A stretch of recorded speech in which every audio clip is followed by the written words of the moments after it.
Welcome to Technically Scotland, the podcast supporting Scotland's technicians. My name is Lee Murphy. And I'm Charlie Corcoran. In this series, we're highlighting the outreach work technicians contribute across Scotland's research community. In this episode, we're joined by our guest, Cameron Wyatt, zebrafish facility manager and technologist at the Institute for Genetics and Cancer. Cameron has recently been appointed academic lead for engagement for the School of Genetics and Cancer. Cameron brings a creative approach to public engagement, and later this month he's taking his Science Meets Comedy show to the Edinburgh Fringe. Called It All Went Wrong at Legs, Cameron boldly declares that zebrafish are the superior organism. Cameron joins us to talk about his outreach journey, his new engagement role, and how technicians can help make research more open, accessible, and fun for the public. Hello, Cameron. Thank you for joining us. Welcome to the podcast. Thanks for having me.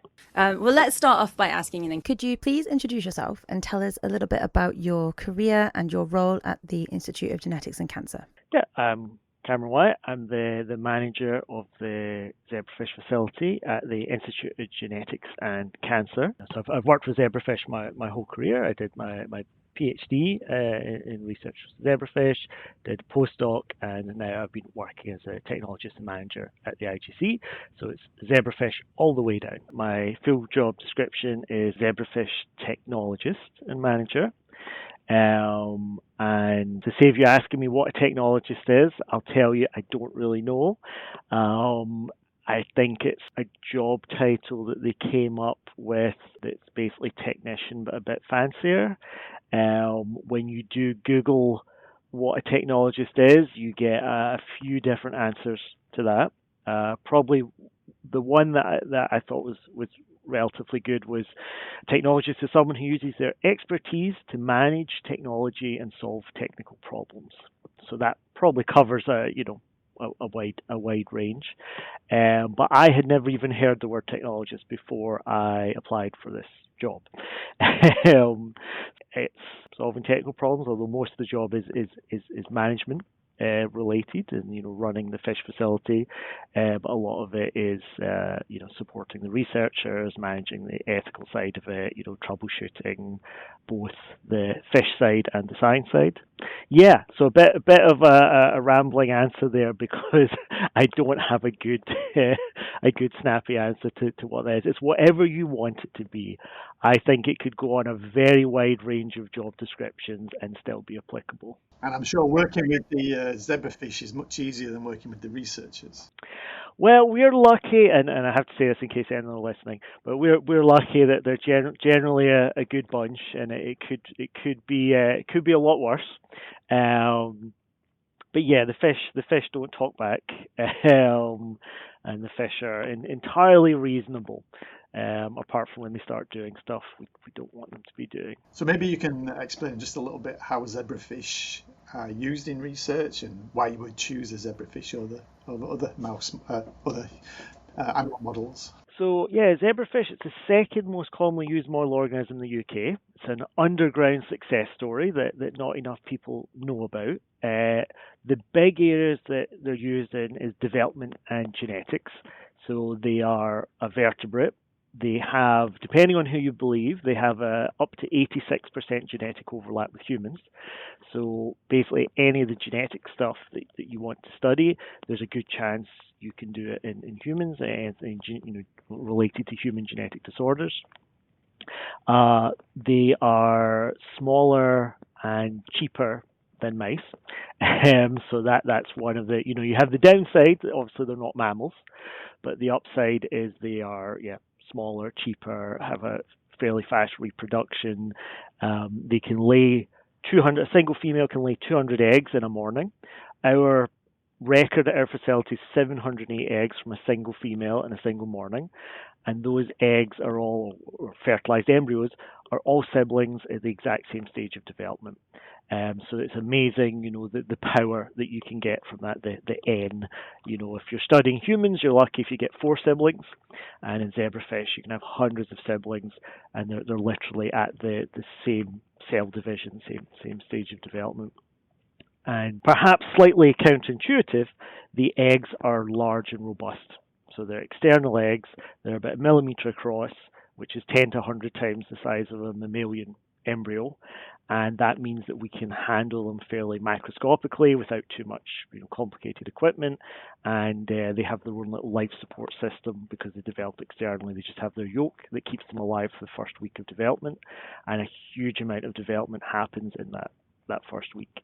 So yeah, there's a lot you can do with them, particularly at the embryo stage during development. Great, thank you. I think we could talk for hours about zebrafish, couldn't we? But we are hoping to focus more on your involvement in public engagement today. And you are going to have a show at the Fringe later in the month, Yes. Where you will be talking about zebrafish for longer. But was public engagement always something that you've been interested in doing, or has it developed as your career's developed? Oh, it's definitely something I've always been interested in. So from the early days of my PhD, I was keen to do it. And Edinburgh University was a different place back then, without revealing my age. So Edinburgh's always been in the top 5 of animal use in the UK, top 5 institutions. And once upon a time, the powers that be didn't really want to advertise that and wanted to sort of keep it quiet. But the problem is when you do that, other people set the conversation, set the tone of that conversation. And so during my PhD, I did take part in some public outreach, but I usually had to do it in my own time and not necessarily advertise it at work. Now that's all changed. So I went away, I did my postdoc in Belgium, came back to Edinburgh to this position, and found since then Edinburgh had signed up to the Concordat on Openness in Animal Research, which is basically a way of being transparent about animal research and communicating it to the public.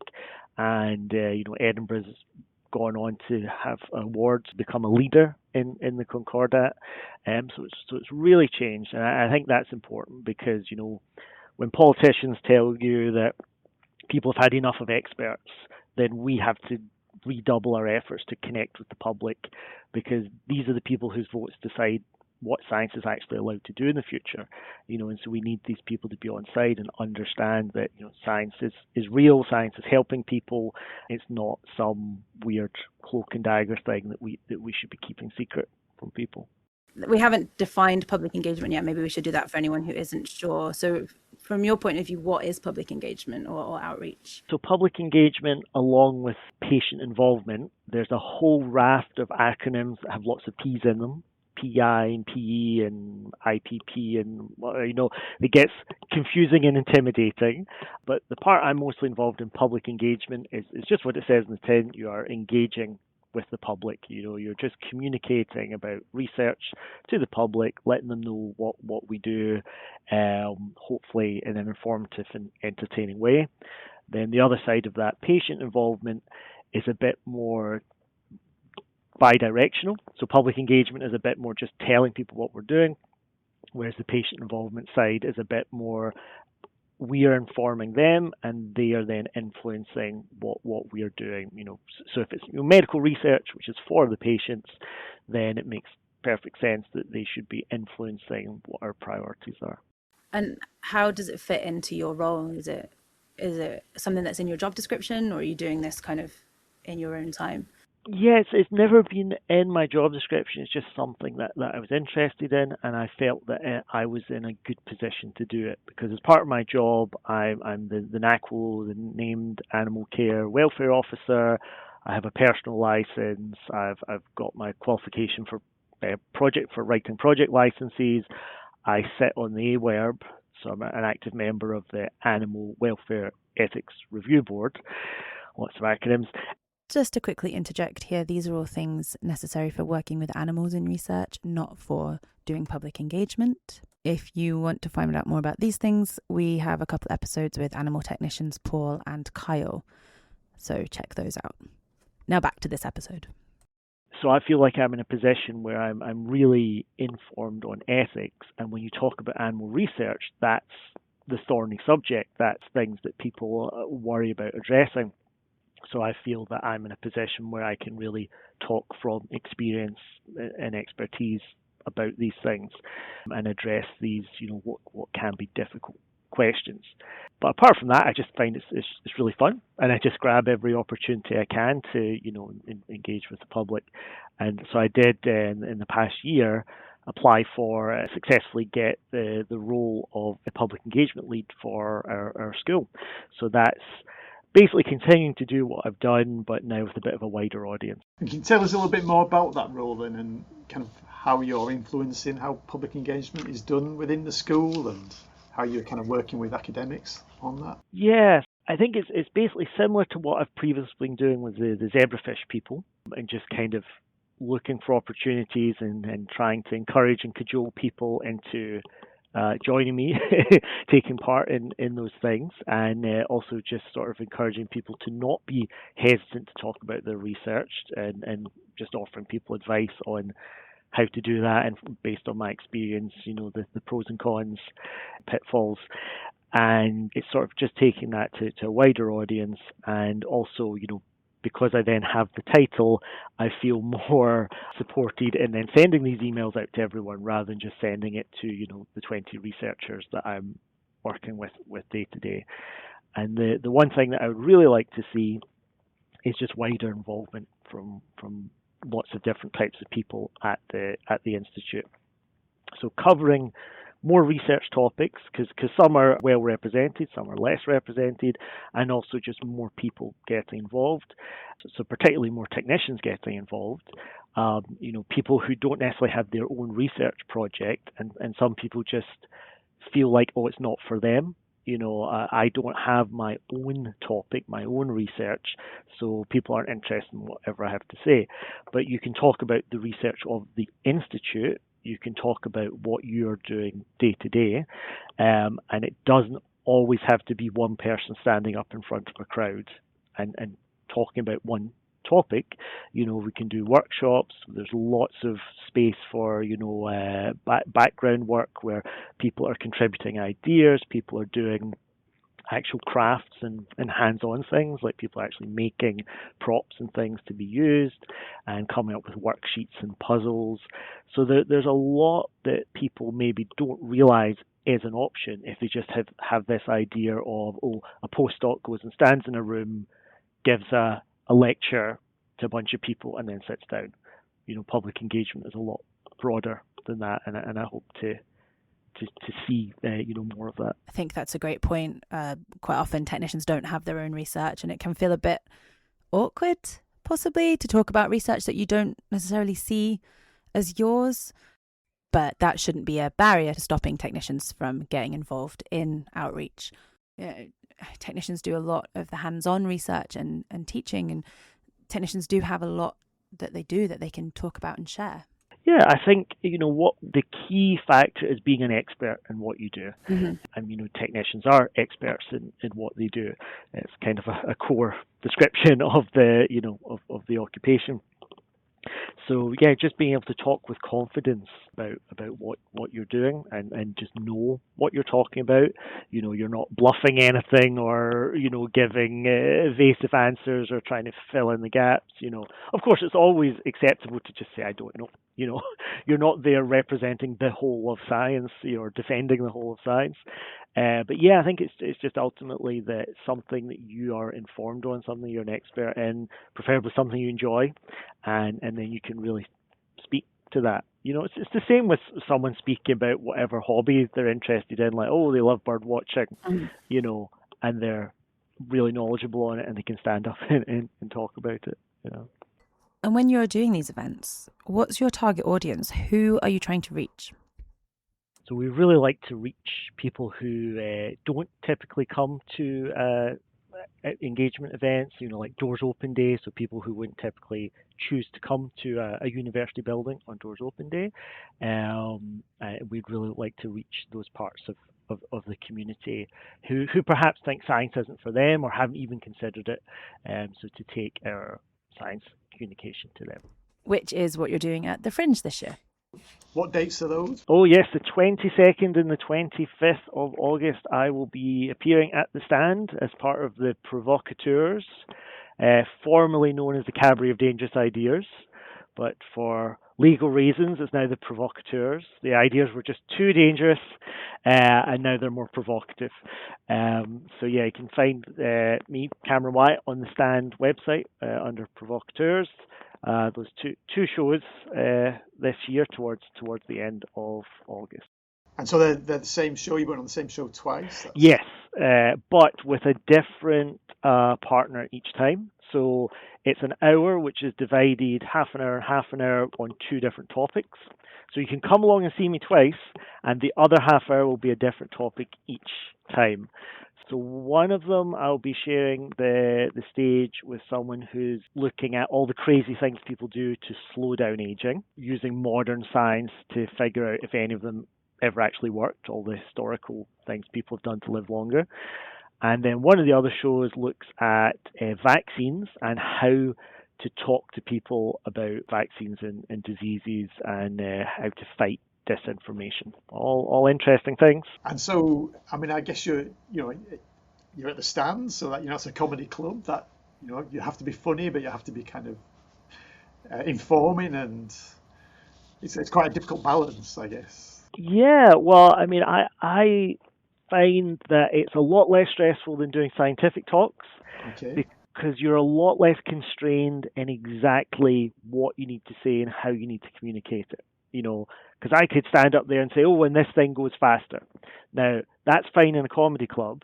If you say that in a lecture theatre, someone will say, well, actually, no, you are disinhibiting the acceleration. You're not making it go faster. You're sort of saying like, no, it's you're undisinhibiting. It's a double, triple negative. Whereas in a comedy club, I can just say, yeah, and this makes it go faster. So you're a lot more free in the way you can talk. So no references needed. Well, that's it. So I actually feel a lot more relaxed. And that was one of the instructions as well, is that there's no PowerPoint, nothing projected, that you have to just talk to the audience. You just have to connect with the audience. You're not pointing at, lots of slides.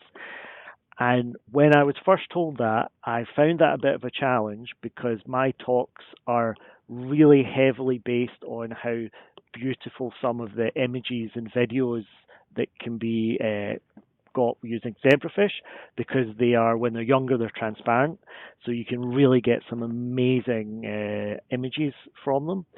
And my talks are, my standard presentation is a 3 gigabyte PowerPoint file because it has so many videos in it. And it's like, okay, so how do I do this without videos? So everything got turned into props. Got zebrafish on coat hangers. I've got cuddly toys. I've got light up hats and fluorescent aprons, and all sorts of things. I won't reveal them all because you need to come to see them all. And you always have a good selection of zebrafish T-shirts as well. Whenever I see you. Yes, I do indeed. I know this is a podcast, but I am wearing one now that represents all the life stages of zebrafish, all kind of mixed together. So yeah, it is quite visual. It's quite fast, and the props are there to help me, instead of going next slide. That way, I remember where I am. I remember what the next thing I'm going to talk about is. So yeah, I had a lot of fun doing it last year. And they asked me to come back, so it can't have been that bad. But the real pressure is selling the tickets, because everyone at the Fringe is trying to sell a lot of tickets. Yeah. It does sound like a lot of fun. How did you get involved in doing this? So I was always aware of Cabaret of Dangerous Ideas being something science-related at the Fringe each year. I'd never really considered it taking part in it. I didn't know how you took part. And then it was actually one of our public engagement managers who just said to me, it's a superliminal advertising. She just said to me one day, why don't you do it? And I said, okay, I will. And that was it. And the rest is history, as they say. So I came to see it last year. There were a lot of props. There's audience participation. There's glow-in-the-dark kind of stuff. So yeah, is there any changes? Have you made any changes to it this year? Reinforced sellotape in numerous locations. So yeah, that is one of the changes, but a fair chunk of it is historical fact. So I've kept that the same. I haven't revised history, although that is very popular these days. But I've decided not to do it. I've stuck with the actual facts. But as I mentioned, who I'm sharing the stage with has changed, so that part's different. And I want to say I've just generally improved it. When I did it last year, I was in a trance. You know, the whole thing came and went, and I couldn't tell you what the audience reaction was. But someone had recorded one of the shows, so I was able to watch that back afterwards, and everyone seemed to be laughing in the right places. So, so it seemed to work. So, what was it like performing at the Fringe? Well, you've just said you were in a trance. So, do you remember performing at the Fringe? That's it. I was in a trance, and I honestly. I mean, I shouldn't tempt fate, but I honestly didn't get any nerves or find it particularly stressful. I mean, I guess I had the luxury of that if I absolutely bombed, I still have a day job. You know, I'm not relying on it for my career, so maybe just taking that out of the equation made it a much more relaxed experience. Yeah, it was just fun. I really enjoyed it, and it was taking scientific talks that I've given many times and putting it through a filter and turning it into something else, even though the basic facts remain the same. And do you think it's helped your presentations as a scientist? I want to say so, but I've always veered towards the comedic anyway. And usually when I make a presentation, I kind of have to give it another pass and say, okay, maybe this is a little bit too far for the lecture hall, and bring it back a bit. And you know, like when I was giving a talk to some students last year, and we're talking about all the acronyms which we mentioned earlier, the AWERB and the PIL and the PPL and the NACWO and all that, So many acronyms. to do with working with the Home Office. And I used the GIF of the Gravity Falls gnome vomiting up a rainbow, except when he was vomiting, all the letters were coming out. And when I submitted those to be put in the slides, somehow that image got omitted from the slides that were handed out to students. I don't know how that happened. So yeah, I think I do sort of veer towards comedy as it is. So this just allowed me to really let loose with no consequences. So is this rank high up on your favorite outreach activities, or have there been other top tier things that you've been doing? It's in the top two, definitely in the top two. The other one is when we did Splash of Science and Art, so it's a workshop for kids at the National Museum, which we've done that twice now. And actually, back in the day when Charlie used to work in our facility, so she was one of the creators of that. She was the mastermind behind it. Good times. That's really enjoyable, you know, working with children. So that's aimed for 5 to 10-year-olds, and you know, they all put on their lab coats and learn a bit about zebrafish and research, and it's all sort of very hands-on and looking down microscopes and seeing how many children fit inside a whale shark's mouth. So that's also prop-based, and it's a lot of fun with the kids. And I do enjoy working with children because they come to it with open minds, and they might ask quite disarming questions, but there's no challenge there. You know, they aren't trying to trip you up. They genuinely want to know. And then sometimes those questions can really be thinkers. But that leads me on to the next question on the list, is what's the strangest question you've ever had, or has anyone completely surprised you with a question during your engagement activities? I mean, I think nowadays, in the past few years, or even just the past couple of years, there's a lot of questions about AI. And even though I'm sort of giving a talk about genetics, they then start asking about AI. I mean, it's on everyone's minds, which I don't mind, because it gives me an opportunity to warn kids that, you know, what they call AI isn't intelligent. Don't listen to it. Don't trust what it regurgitates. It just, you know, copies stuff off a blog and then presents it as fact. Actually, one of my most memorable ones was a negative one at the time. I was running a stall at Dynamic Earth, I think it was, and it sort of touched a bit on evolution. And so then someone came up to me and started to shout about evolution. Clearly, they did not approve of evolution. And this was the first and only time during public outreach where I've had someone, shouting at me and, challenging me in that way.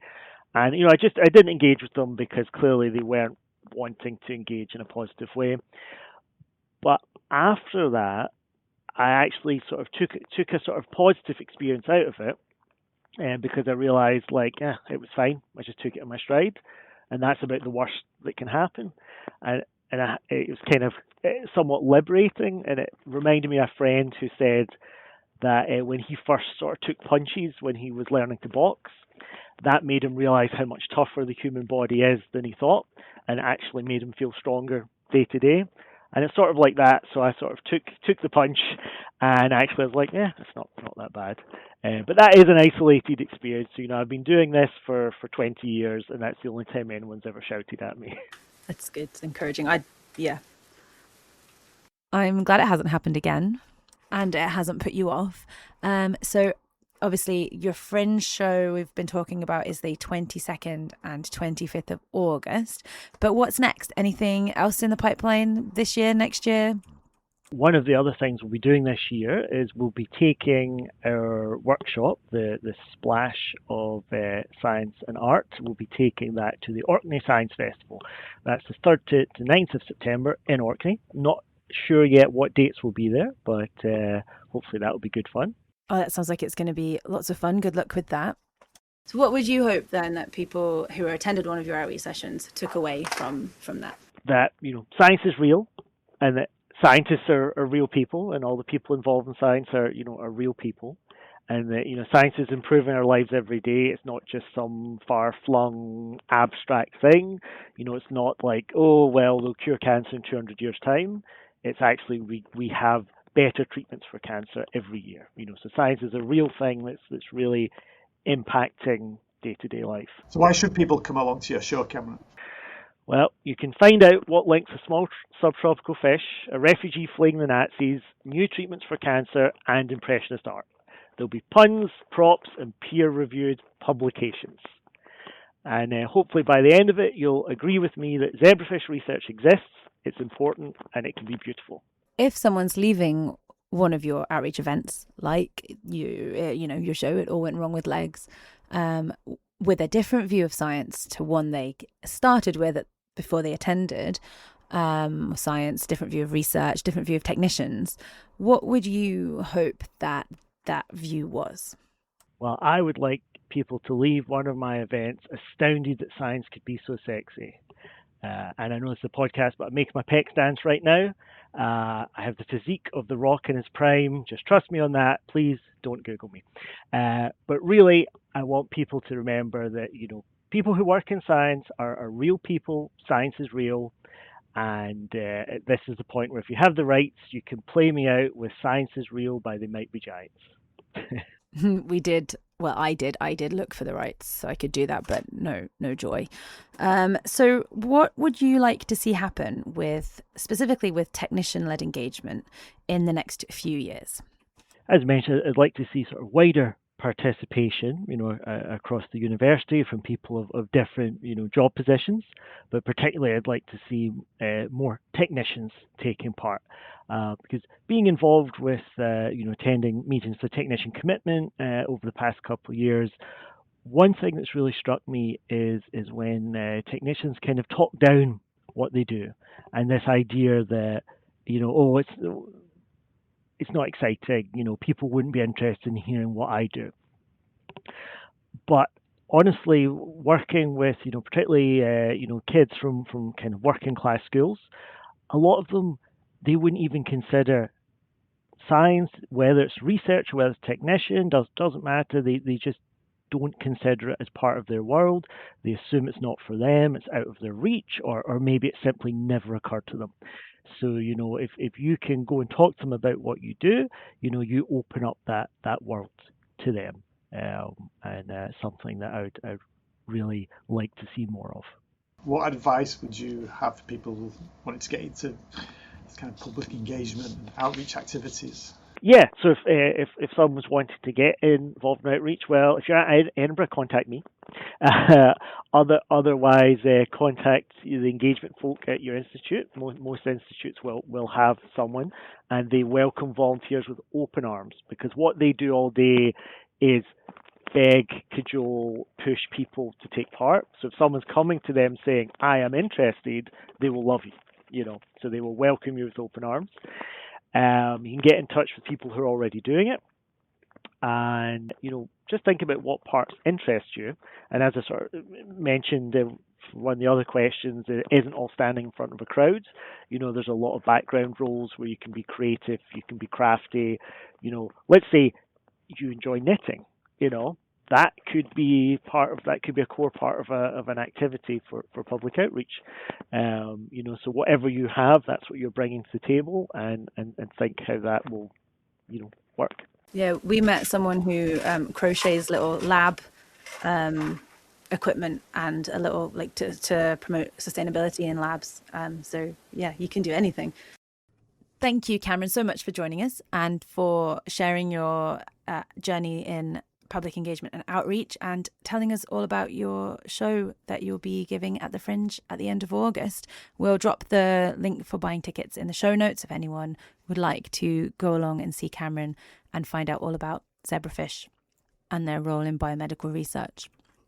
Thank you so much for listening to this episode of Technically Scotland. Join us next time.